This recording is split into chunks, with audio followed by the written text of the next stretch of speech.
Roth IRA. 3 letters that scare more beginners away from investing than anything else in personal finance. Not because it's actually complicated. Because every video about it sounds like it was written by a tax attorney. So today we're cooking this differently. By the end of this video, you'll know exactly what a Roth IRA is, why it might be the single best financial tool you've never used, and the simple steps to open one this week. No jargon. No tax attorney brain. Just a recipe. Welcome back to Cashflow Kitchen. So far we've cooked up the 50-30-20ths budget in your first emergency fund. Today we're moving to the next ingredient, the one that turns saving into actual wealth. Here's what's on the menu. First, what a Roth IRA actually is, in plain language. Second, the one weird thing about it that makes it more powerful than almost any other account. Third, who should use one, and who shouldn't. Fourth, how to open one in about 15 minutes. And at the very end, the mistake most beginners make in their first year. The one that quietly costs them tens of thousands of dollars over a lifetime. Forget the name for a second. A Roth IRA is not an investment. It's not a stock. It's not a bond. It's a container. Specifically, it's a special type of investment account that the government created to help you save for retirement. You put money in. Inside the account, you buy investments, usually index funds. And the money grows over decades. Same investments you could buy in a regular account.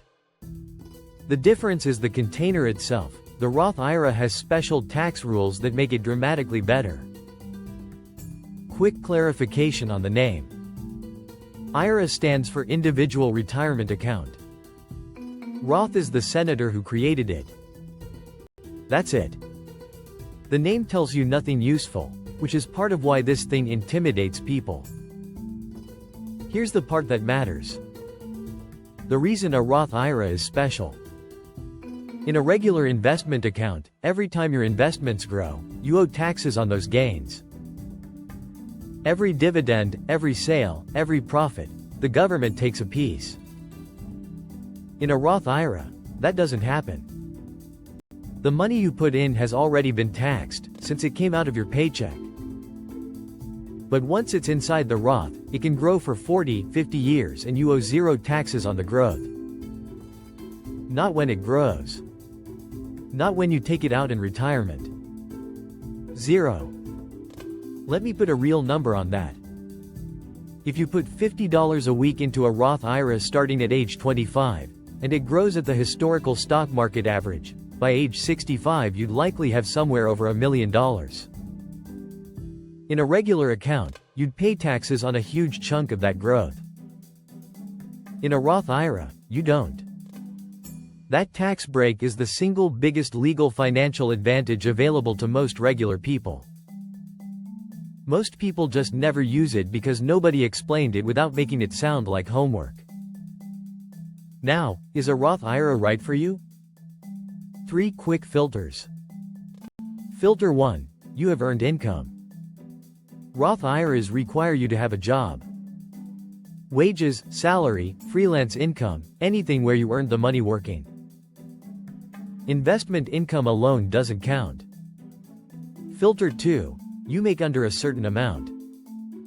There's an income cap. If you make a very high salary, the government starts limiting how much you can contribute. The exact number changes each year, so check the current limit before opening one. For most people just starting out, you're well under the cap and you don't need to worry. Filter 3. You have your basics covered. Remember the emergency fund recipe from the previous video? That comes first. Don't put money into a Roth IRA until you've built layer 1 of your emergency fund.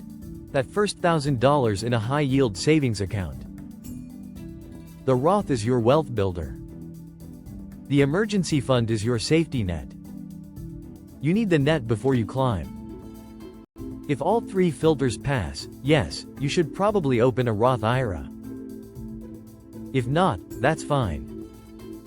Build the foundation first, then come back. Step 1. Pick a brokerage. Think of a brokerage as the store where you open the account. The big three that most beginners use are well-known names. There are several reputable options, and any of them will work fine for a beginner. The fees are essentially zero. The websites are user-friendly. Do not overthink this choice. Picking the perfect brokerage and never opening the account is 100 times worse than picking a good enough one today. Step 2. Go to their website and click Open a Roth IRA. They'll ask for your social security number, your address, and your bank information. Standard stuff. Takes about 10 minutes. Step 3. Link your bank account and transfer some money in. Even $50 to start. The amount matters less than getting the account open and active. Step 4. And this is the step most beginners skip: actually invest the money. Here's the mistake I promised at the start. The one that quietly costs beginners tens of thousands over a lifetime. They open the Roth IRA. They transfer money in. And then they leave it sitting in cash.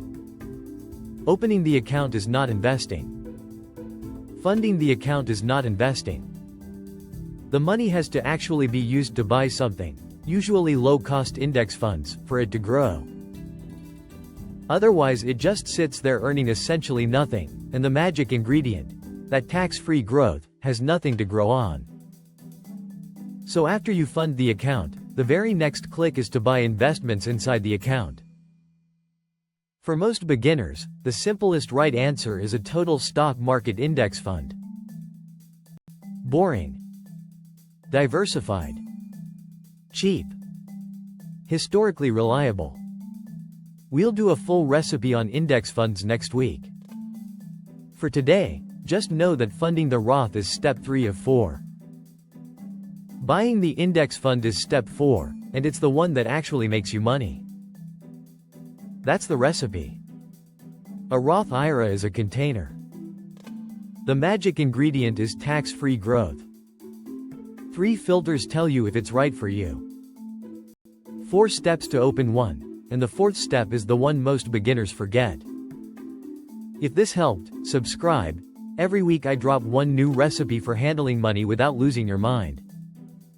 Next video we're going deeper into the part most people get wrong: picking what to actually buy inside the account. Until then, keep the kitchen open.